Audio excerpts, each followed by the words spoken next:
Craig Mack and Black Rob did not live to see this moment.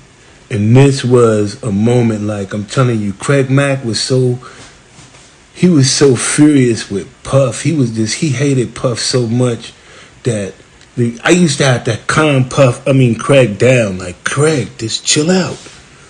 Let's go record a couple of songs and, let's just chill out, man. We was on tour. We was like, yo, come on, man. We gonna make it work. He hated Puff. He hated Puff. Then I had Black Rob. He hated Puff. He not like hate Puff, like it's just, you be like, man, only thing we got, sometimes you realize the only thing we got is us. Now let me tell y'all something. Look at how many bad boy artists had to go to jail.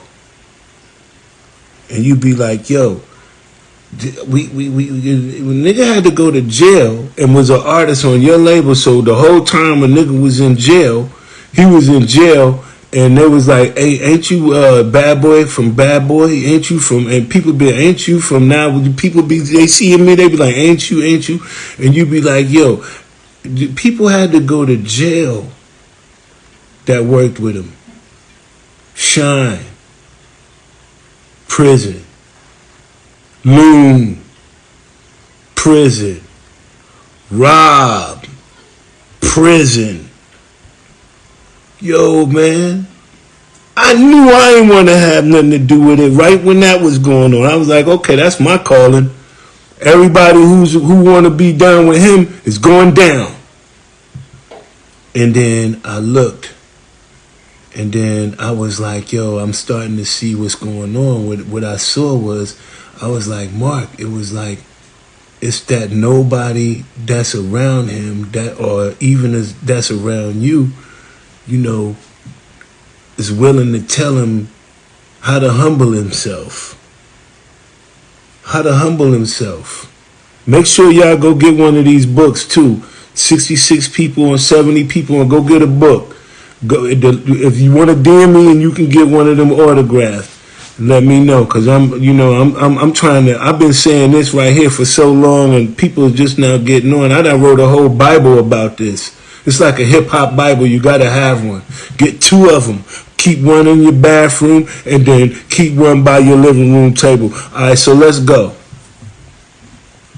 I'm like, yo, I've been saying this thing for so long, and then you got people. You got people, like I got people that's actually people around me, and you be like right now, how do I feel? How do I feel right now?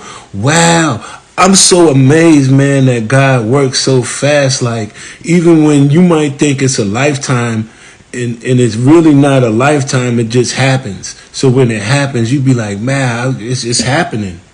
And you, everything that people had to go through around you, you kind of facing it. Now, let me tell y'all one thing we're going to have to do. All right, this is from me straight to you. And somebody, today I was like, yo, I pray for him. And then they was like, why would you pray for him? I was like, because even people, when they do wrong, people who are sinners, everybody needs prayer. So we can never stop praying for people.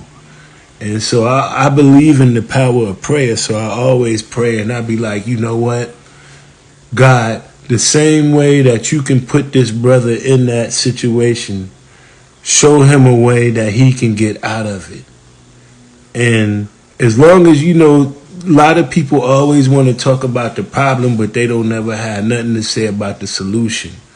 Problem is, we ain't got no money. Solution is, we need to get up and go do something.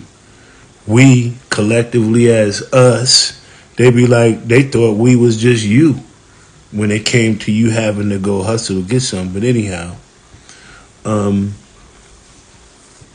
it's when you going through a thing and you say, okay, I know when it's time for me to give back. I know when it's time for me to relax, right? And you be like, I know when it's time for me to call friends that I haven't spoken to in a while and say, hey, they will be ready, to give out any information which the authorities need. Obviously, Diddy has always come out and vehemently denied these allegations, saying that they are outrageous and they are just baseless because, it's really unfair for anyone to come out and, they say such allegations, or they send such allegations to him. So it's still a developing story. And according to what we can see just about now, man, it doesn't look really good at all. It doesn't really look good. I've seen a video of Diddy, that has been circulating around social media. TMZ released that video.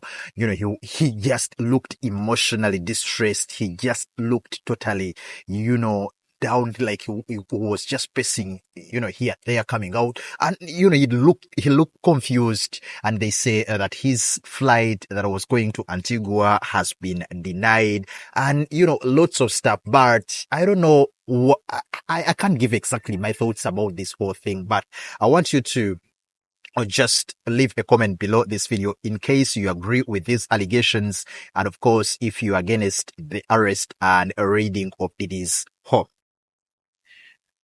Hi all guys, I welcome you back on here. If you're new, consider subscribing, liking, and also share this video. Now, as we are trying to dig deep within the Sean Combs Diddy story, it's now common knowledge that his homes have been raided. A couple of sons were found in there. But I want to ask you guys, why did Diddy just disappear and leave the sons behind? He's trying to put these sons into total danger, and we all know he has his own issues. But anyway, the sons were arrested.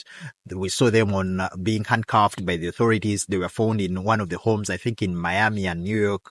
And then we saw the lawyer of the ex-girlfriend, that is Cassie, actually also coming out to, say that in case the authorities come in with a couple of inquiries, they'll be very